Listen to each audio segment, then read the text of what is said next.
Hello student, today topic is congenital hypertrophic pyloric stenosis. What is congenital hypertrophic pyloric? It is one of the most common GI disorder during early infancy, also referred to as infantile hypertrophic pyloric stenosis because it occurs in early infancy. That's why it is known as infantile hypertrophic pyloric stenosis. There is hypertrophy of the circular muscle of the pylorus. There is the layers of stomach. The outermost layer of is a serosa. Then inside the serosa there is three muscular layer. The outer muscular layer is longitudinal muscle layer. Middle is circular muscle layer, which gets hypertrophy in case of congenital hypertrophic pyloric stenosis. The innermost layer is longitudinal muscle layer in case of stomach layers. The inside the muscle layer there is some mucosa and mucosa. Submucosa is the toughest layer of stomach. So in pylorus, there is four layers: outermost serosa, then muscle, then submucosa, and then innermost is mucosa. So in congenital hypertrophic pylorus stenosis, there is hypertrophy of the circular muscle of the pylorus, which result in constriction and obstruction of the gastric outlet. What is the epidemiology and etiology? Incidence is around 1 in 3000 to 4000 live births. First born male child, which is most commonly affected. This is frequently asked in Viva. Male to female ratio is 4:1. Etiology unknown and ethnic origin more common in whites. Associated anomaly around in 6 to 20% of cases of congenital hypertrophic pyloric stenosis. And the common is esophageal atresia, tracheoesophageal fistula, sprung disease, anorectal malformation, and malformation. These anomalies are associated with congenital hypertrophy. See in this diagram, this is fundus, this is body, this is antrum, this is cardiac region, but this is so there is hypertrophy of the circular muscle of at the level of pyloric sphincter in case of congenital hypertrophic pyloric stenosis. What is the clinical presentation? Infant is normal at birth. There is no problem at birth. After when child gain the age of 3 to 6 week of life becomes symptomatic. The symptoms are projectile, non-bilious vomiting, frequent episodes, 30 to 60 minutes after feeding. Child feed vigorously between two episodes of vomiting, which shows there is no loss of appetite. Weight loss, jaundice in 2% of cases due to decreased hepatic glucuronide transferase associated with starvation. On physical examination, olive shaped mass is feel just right to the epigastric area. See in this diagram, this is olive shaped mass. Visible gastric peristalsis from left upper quadrant to epigast to epigastrium. This is also seen physical examination. So, what is the pathology physiology? Pathophysiology of congenital hypertrophic which lead to gastric outlet obstruction in children of 3 to 6 weeks of age. There is a vomiting, con- continuous vomiting because stomach contains acid. There is loss of acid which lead to loss of H plus and chloride, which lead to hypokalemic. Why there is hypokalemic?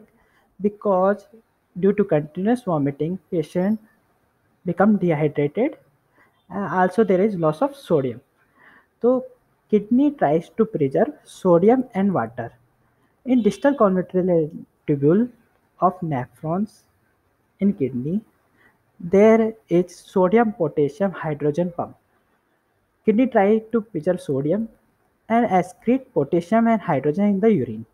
So, because of excretion of potassium, it will lead to hypokalemic, and because of loss of hydrogen, there is metabolic alkalosis. So, hydrogen loss there is in the urine and in vomiting. So, there is two way by which hydrogen is lost from the body.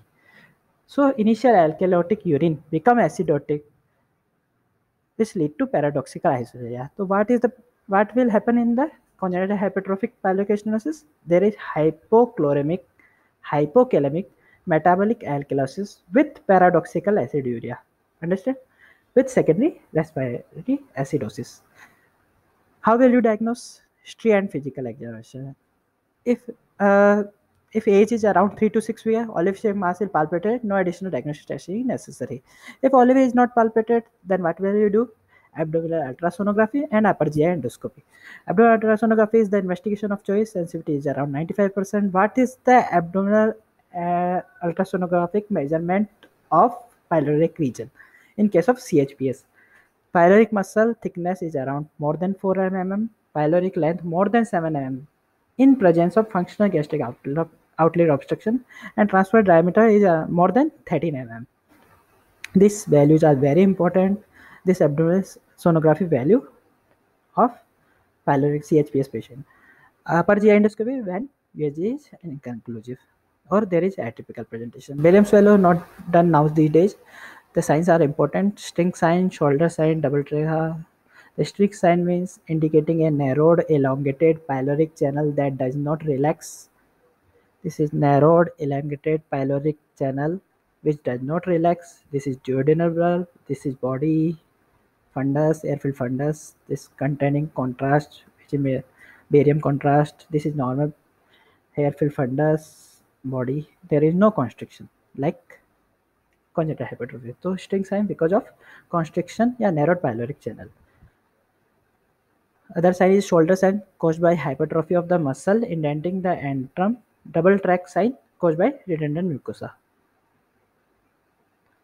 What we, what is the DD? Gastroesophageal reflex with or without hiatus hernia, adrenal insufficiency, viral gastro. How will you differentiate with CHPS patient? Gastroesophageal reflex amount of vomiting is smaller, whereas in CHPS the amount of vomiting is higher. The infant does not usually lose weight. In CHPS, patient lose weight. Adrenal insufficiency, there is metabolic acidosis, hyperkalemia. Whereas in CHPS patient, there is metabolic alkalosis and hypokalemia. Pyrogastroenteritis usually present with diarrhea. There is no diarrhea in CHPS patient. Treatment, never ever a surgical emergency. It is always a medical emergency because of dehydration and electrolyte imbalance. So when you correct the patient dehydration and electrolytes, you will go for surgery, which is definitive procedure. Laparoscopic and open Ramstead pyloromyotomy, which is in which what will we do? Cutting across the abdominal pyloric muscle. Pre-operative preparation, what will we do? Correct the fluid, correct the electrolyte, and aspiration by nasogastric tube.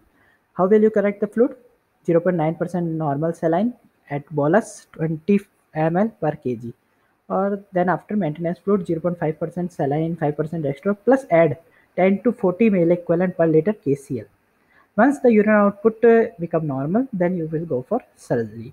Surgery is Frederick Ramstead pyloromyotomy, in which we incise into the sphincter muscle of pylorus, described by him in 1907. What will we do? The outermost layer of stomach is serosa, then muscle layer, then some mucosa and mucosa. So serosa and the muscle layer we cut in at the pyloric region. This serosa, then muscle layer. Do not cut some mucosa. In laparoscopic procedure, 3 pots are inserted, 1 pot in supraumbilicus, 1 pot in epigastric region, and 1 pot in the right coastal region, just below right coastal region. Cut the pyloric region, expose the submucosa, same procedure. Complications usually minimal if performed by experienced surgeon. Mucosal perforation in case of 2.3%. Wound-related complications occurred in 1%. Open pyloromyotomy, incidence of perforation was around 2.3%. What will we do if mucosal perforation occur? In adventrally open, if mucosa is in adventrally open, then feeding is delayed for 48 hours. Usually allowed to resume enteral feeding just post-operatively, but if mucosa is open, delayed for 48 hours. Vomiting after surgery occurs frequently, but usually self-repeated. Thank you. This is